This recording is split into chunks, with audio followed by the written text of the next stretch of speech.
Stung by rising violent crimes, the government has launched its newest program aimed at bringing the monster under control. Dubbed Liv Good, the program seeks to confront the fight against crime by preventing them from happening in the first place. And as the name suggests, it teaches people to live good. It was launched yesterday in the Top Range community in Mountain View, St. Andrew. TVJ's Anthony Lugg reports. Jamaica, rocked by violence, has forced the government to declare several states of emergency to cauterize a crime which has seen over 900 murders since the start of the year, with still over 3 months to go.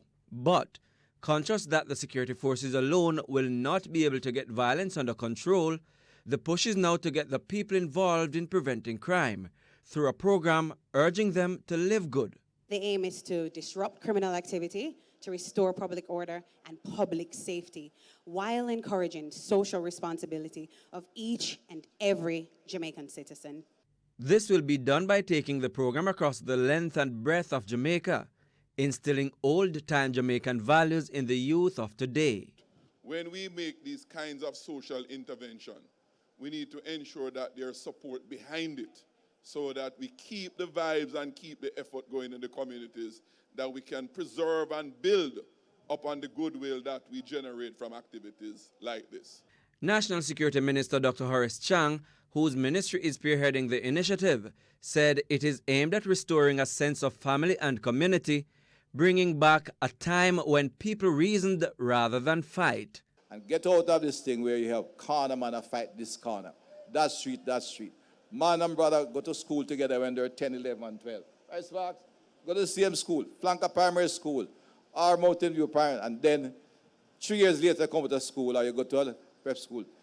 After past 15, them come out, boy, we can't walk down the south, because if we go down the south, man, things don't happen. That kind of thing we want to get out of the community now. We put your first and second and third, watch your blessings come forth. The initiative is supported by entertainers. Agent Sasko is one of the ambassadors.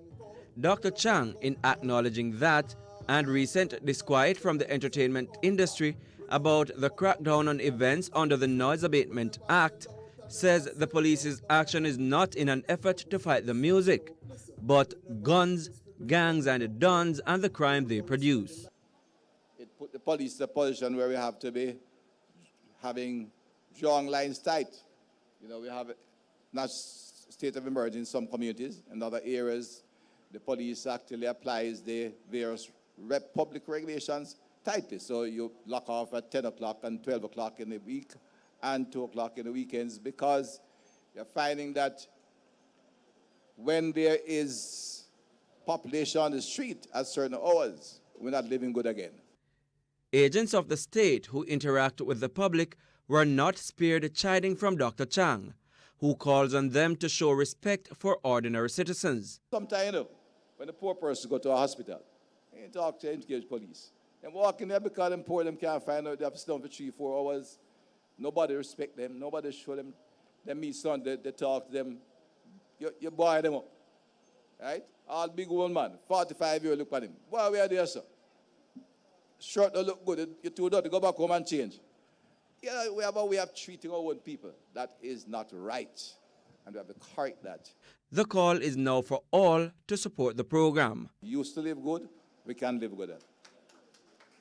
Prince Moore, TVJ News.